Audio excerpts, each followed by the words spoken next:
Tonight on a very special episode of One More Match.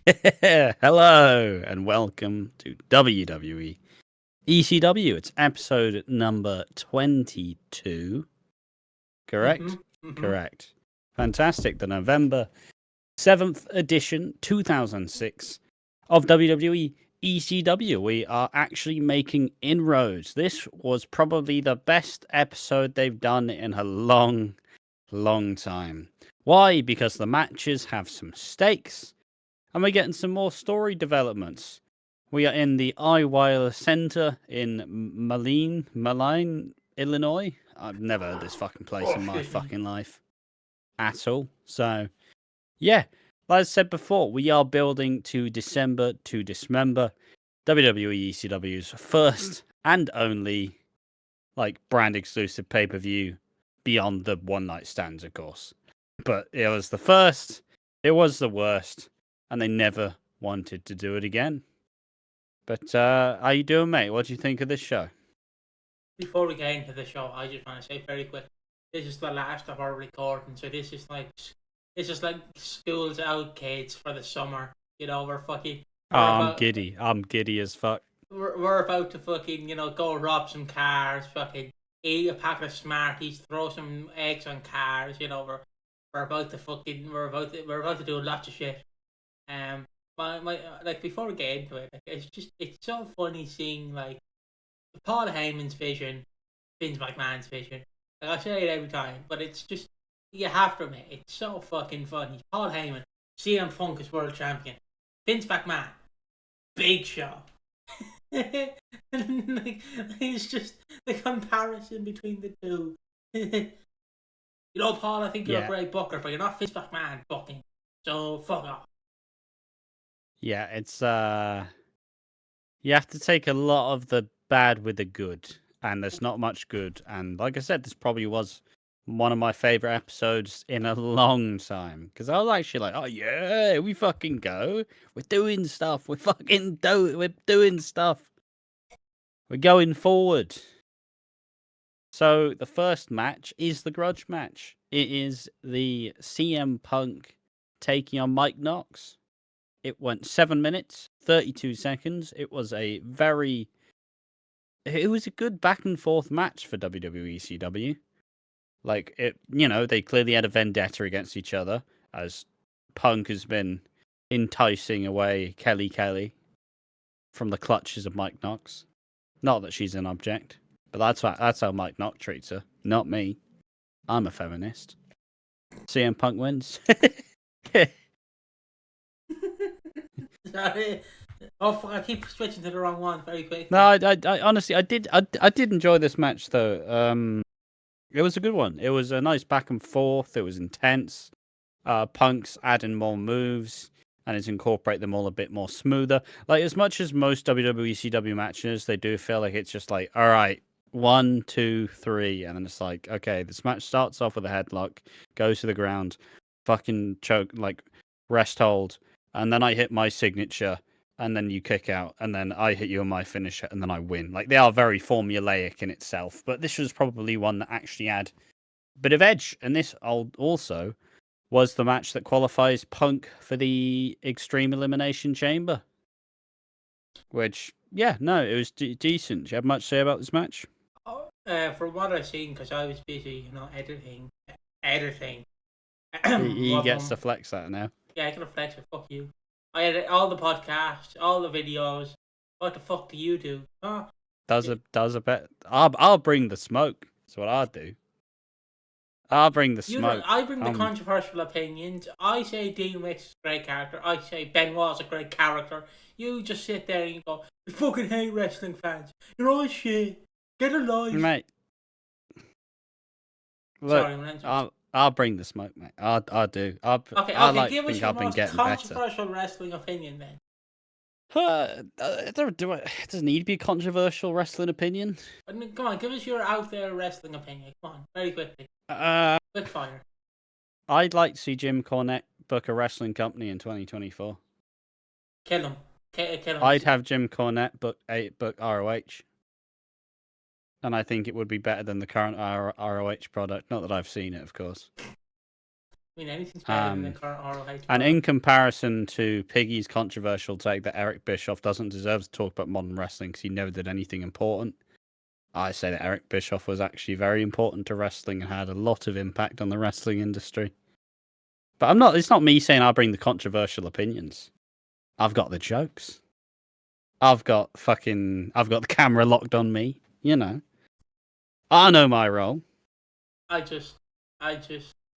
was too busy fucking just quickly making sure I upload it to YouTube and don't forget about it, and then realize, oh wait, it's the day it's supposed to come out. Oh yeah. Oh, Ash, I lost the footage. Do you have the footage? Oh, you don't.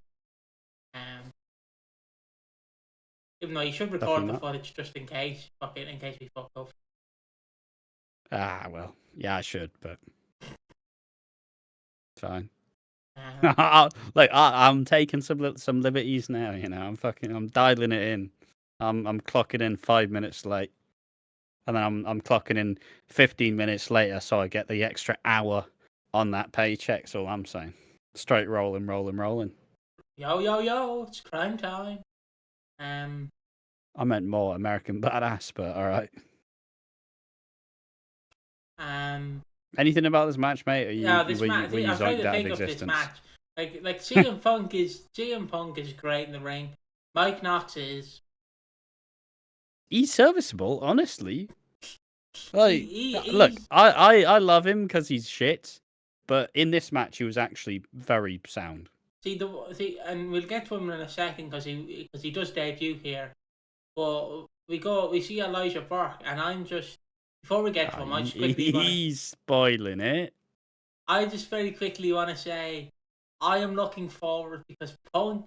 I don't know whether he taped this before he went on his spiel about Ryback, but Punk has said his worst opponent he's ever worked with in WWE is not Ryback, it's Elijah Burke, which has to be bullshit.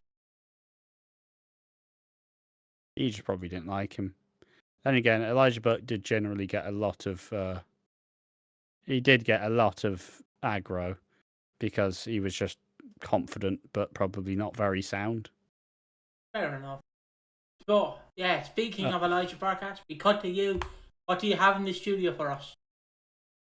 Hello, Tony. No, I still want to talk about the CM Punk match, you little bastard. Go ahead. Talk about it.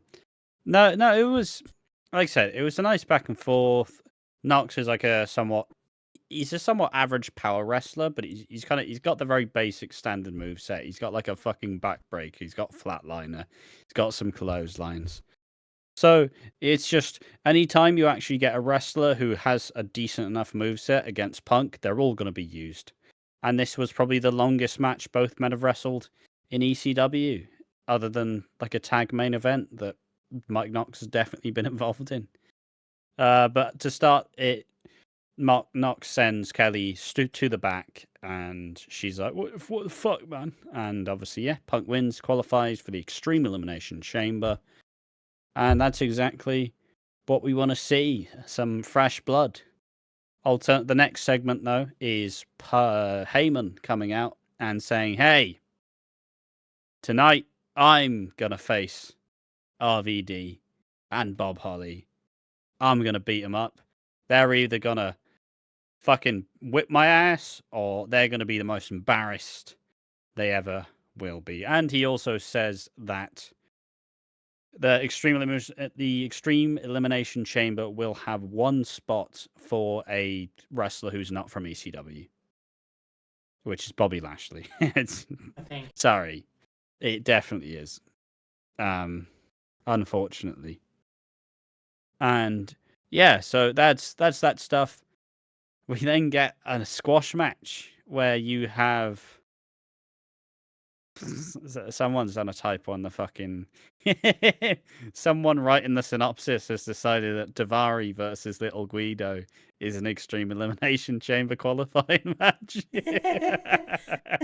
Cool, no fucking way. No one wants to see that.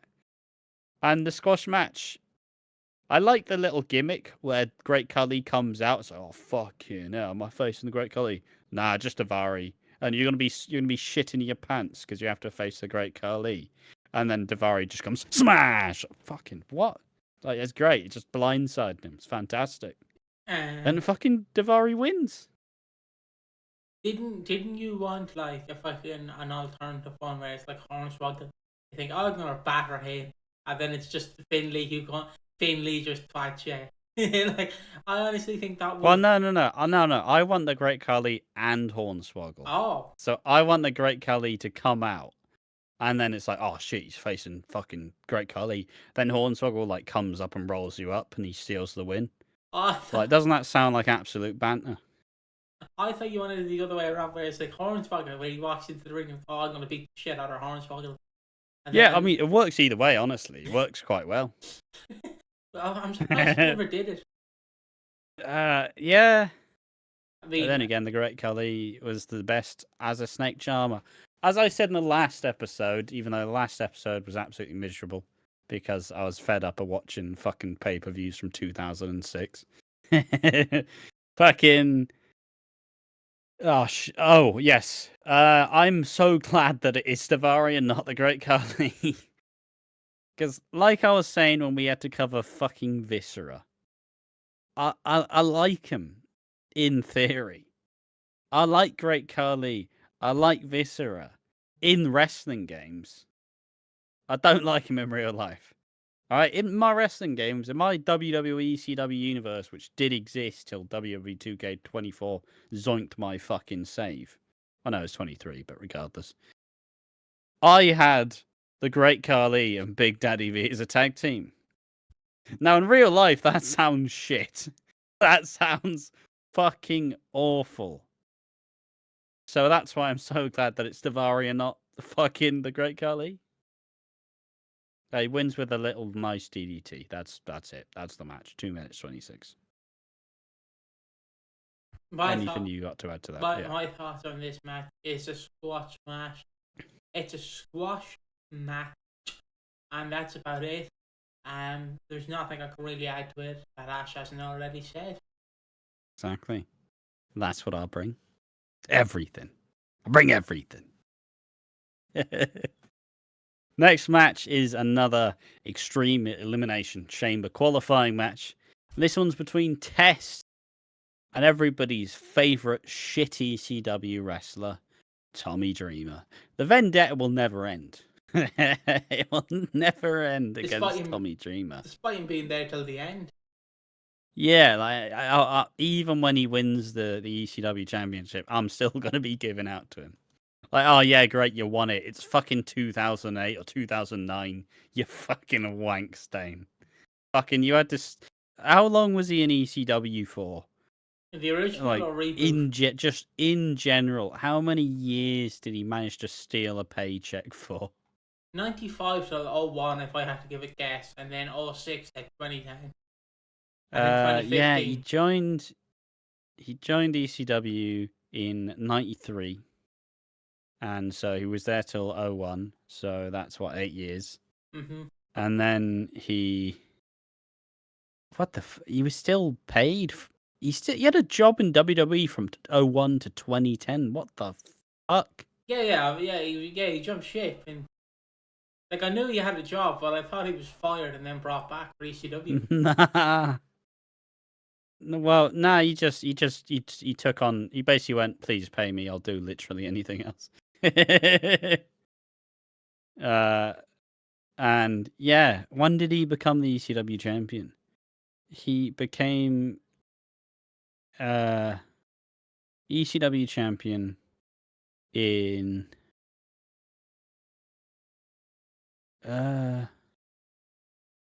it's late 09. Fucking hell. Why, like, if he was that good, why was he not ever a champion?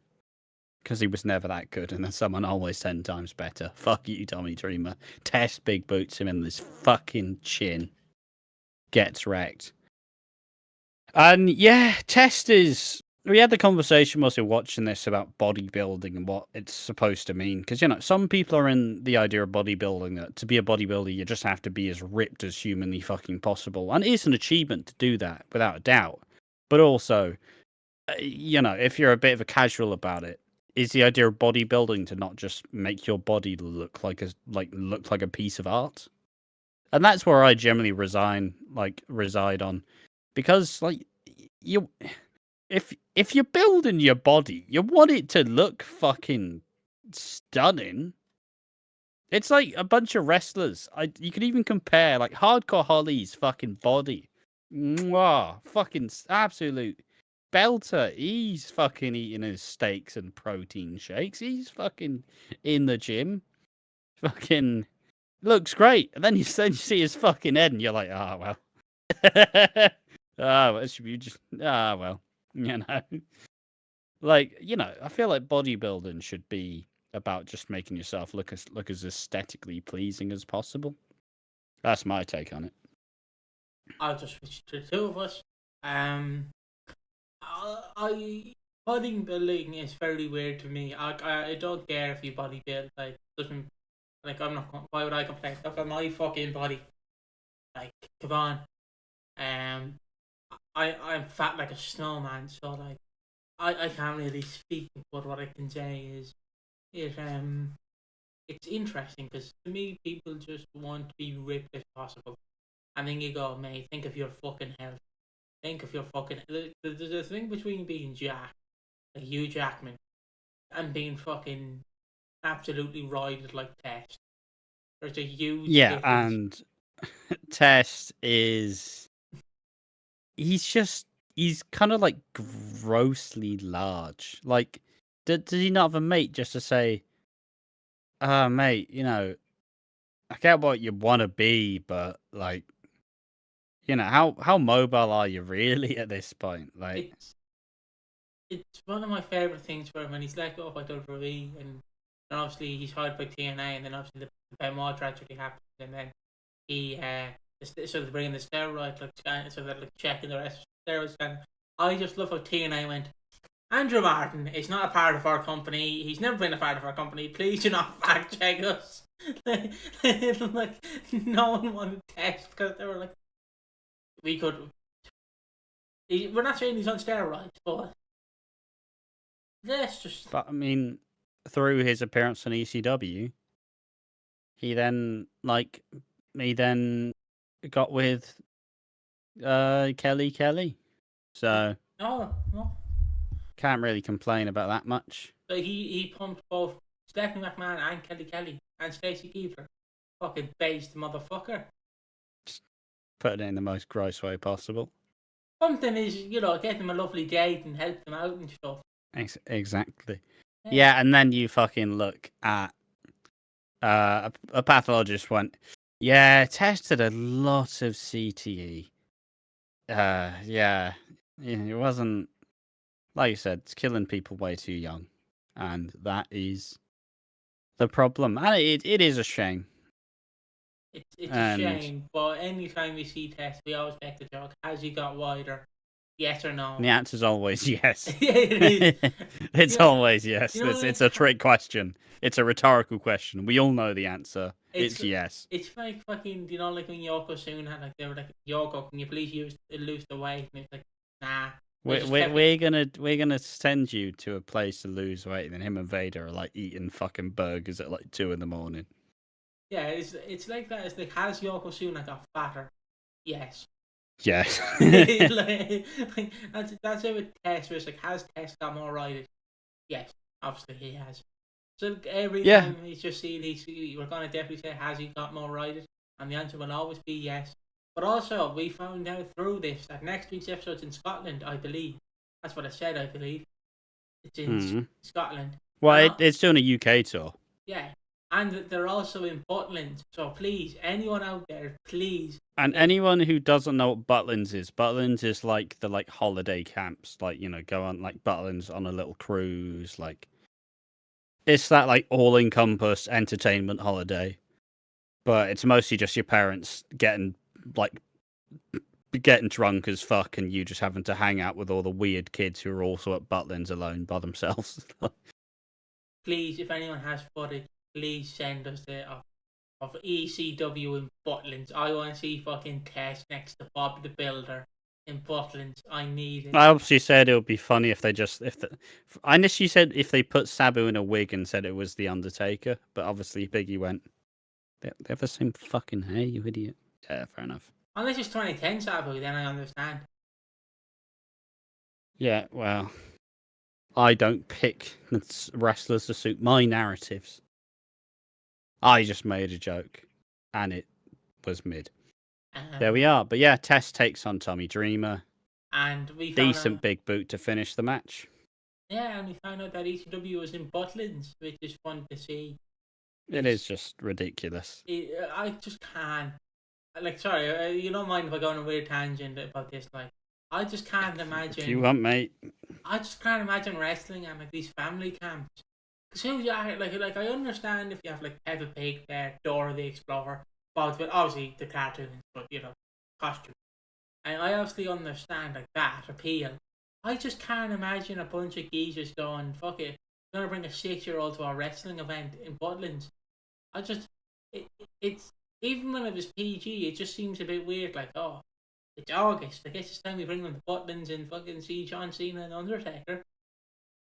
It's also just imagining the Undertaker wrestling at Butlins is funny to me. Him just coming out with the pyro and everything, putting on the zip line and shit. Ah, it'd be great crack. Do you have any Butlins memories? I don't. Do you? I've never been, so no, we're too poor for Butlins. Did go to a knockoff one though, which was good fun.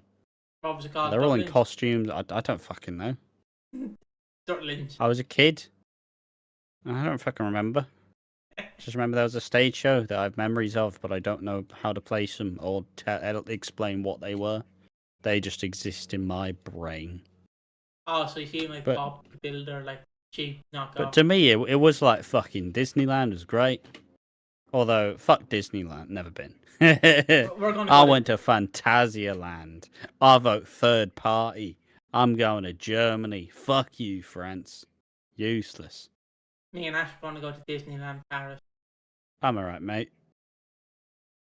Sure. I don't like crowds. Come on. Hey, it'd be fun. One day in Disneyland. Like, I don't think your disabled badge is gonna get you to the front of the fucking queue, is it? It could. Don't fucking think so. It could. Why? It's alright, Pete. Just sit in the wheelchair for now. Just like, I will. Wheel it around. Wheel me around. We'll swap wheelchairs, me and you. Yeah, I get fed of pushing you around all day. Fucking jeez. I push you around. I'm not strong enough. That's because I'm weighed down by my hopes and dreams of becoming a successful wrestling podcaster. So all the hopes and dreams, and Disneyland is going to crush it all. I don't know. Just on the topic of like wrestling at weird events, fucking when they had like, where's Disneyland in America, Florida? Yeah. Yeah, it's weird. Didn't WCW run events in Disneyland? I don't know, mate. Like I believe. Well, it's like how TNA does stuff in Universal Studios, which is tangentially related. Yeah, but the sad thing is they never really did crossovers. No. They very rarely used the park. Like I would have fucking had a park match there or something. Like see AJ Styles do a spiral tap off the roller coaster. Like I'm alright. I don't want my wrestlers to die. Well, not too high up, obviously. It's a bit high up. Is this segment about weird places for wrestling events to happen done? I don't know. Unless you have any more. Definitely not. But the main event. Sorry, the last one is Spring Break.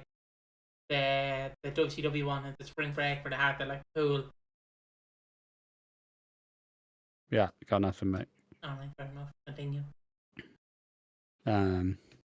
Yeah, we also get an interview with new star Elijah Burke with Sylvester Turkey. And he that's definitely not it. And essentially like, welcome to Elijah Burke Productions, blah blah blah. I'm charismatic. Hello. And here's my heavy, who looks like a brick shithouse.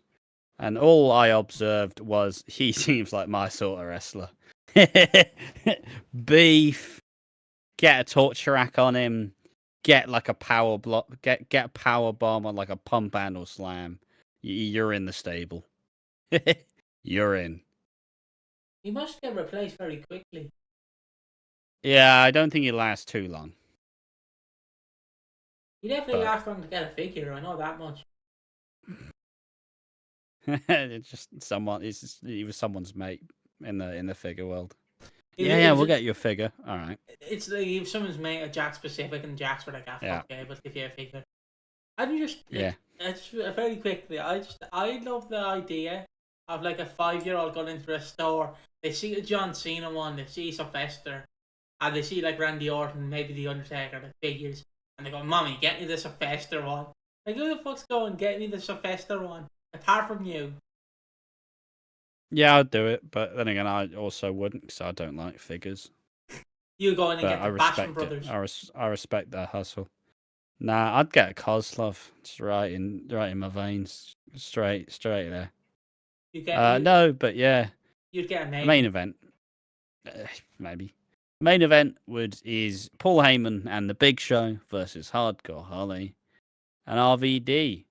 Now it is the old ECW special at this time, and it's not a no DQ. It is a no contest though. But this match is about building up to a hot tag. It's about RVD getting his shit whipped, Paul Heyman getting some attacks in, and in the end, it builds to a moment where you even get a hardcore Holly chant, which I'd love to say was real, but I also don't know where they could have taken it from. Like, no, I don't think anyone's ever chanted for hardcore Holly. like, like it's so unreal. I can't believe that anybody actually cheered for him. But he does get it. It's building to the hot tag. Like, oh, he's about to tag. No, he's been pulled away. About to tag. No, he's been pulled away. But he finally makes the hot tag. Hardcore Holly, like, yeah, come on. Turns around, kicks him in the fucking face. Immediate heel turn, which Piggy went, I feel like it's a heel turn. And I went, nah, it's no way. I feel like it's a heel turn. 2 seconds later, smash! Just fucking decks him. And so Paul Heyman, Big Show, and Hardcore Holly all beat up RVD as the main event is a no contest, and Hardcore Holly's a heel again. And I mean, it's to no one's surprise. I don't think anybody's particularly getting behind Hardcore Holly. But I did like how they turned the little storyline with the cuts in the back into a little moment. Like how they turned it into a little story.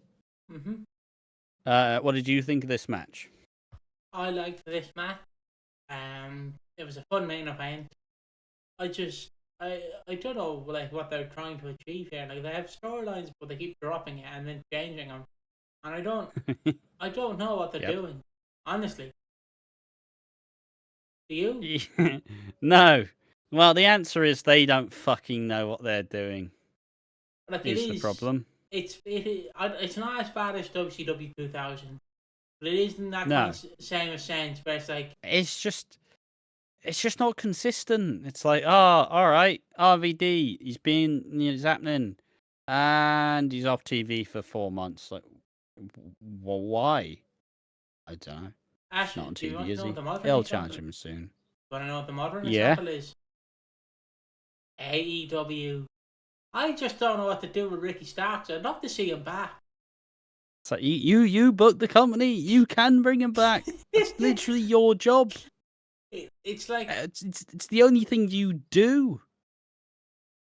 I mean, Andy he's not. He Swagberg. does a lot of other shit, but But like it is But like, but what do we do with this wrestler? I don't know, mate. You're the one booking it. Maybe you should have more ideas than we do. But yeah, no, it's just there's so. But the difference with ECW is there's nothing going on. Like it's like, all right, Kevin Thorne is gonna wrestle 3 minutes. He's gonna win. Yep. Any storyline going on? That okay. You know, the most and like even when they have these storylines that they're building to, it's like, oh, CM Punk Mike Knox. It's been over it feels like it's been over a month since they started doing it. And this is probably the payoff. And it's like it was good. It was good, but like you need some consistency with your product, and ECW has no consistency whatsoever. It's like the only thing consistent about ECW is the schedule. You get 2 4-minute matches, a segment, and then a 20-minute main event. That's it. That's the only thing consistent. And the piped in cheers. But I did like this episode of ECW. I thought it was a pretty good one, all things considered. It's probably one of the better ones we've seen. Probably out of the last 10. Like it's really been a bad run of shows. I love to say it hasn't been, but it definitely has been a rough one. I look forward to getting towards December to Dismember, where we can actually kind of move past the Big Show stint in ECW, and we can actually start to push some guys that are supposed to be a part of the brand. But then again, we know who the next champion is, and it's not CM Punk. So We know the next 3 champions. yeah. No, I don't want to know, mate. I don't want to know. I know, but I don't want to know. But yeah, what do you think of this episode, though, mate? I liked this episode. Yeah, I was a bit tuned out for some of it, but I did enjoy it from what I saw. I'm being totally transparent. Yeah, I was editing. So what we can do? Do I this episode come out or not? I can easily cancel it.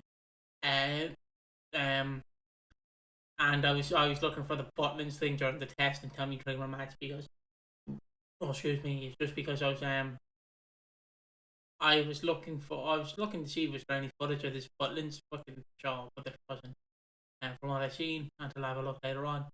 So it is nice to see where ECW's heading in the build up the Survivor Series, because Survivor Series is happening, and then a week later is December to Dismember. So it's literally a week in between. It's after Survivor Series, literally a week after.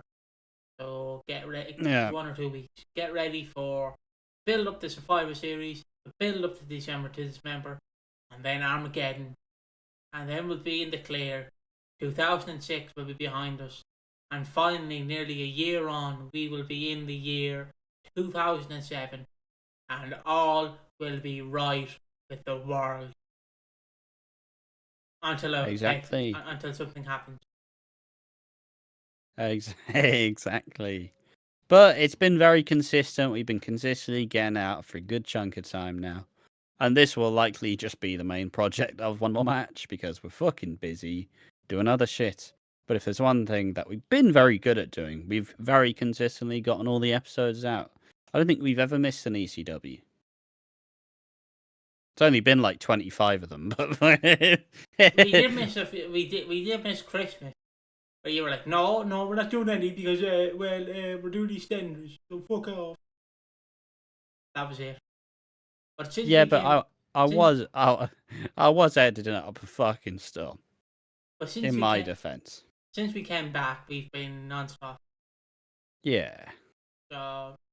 Well, I just like revisionist history, so we never missed an episode, and we've always been consistent, very clearly. But yes, that is all from this edition of WWE ECW. Did you like it? Did you not? Tell us in the comment section down below. But we have been One More Match. You have been the fellow breeders. Make sure to keep watching the channel and join us on the next one, where we'll cover another episode of ECW. See you then. Bye-bye. Breed.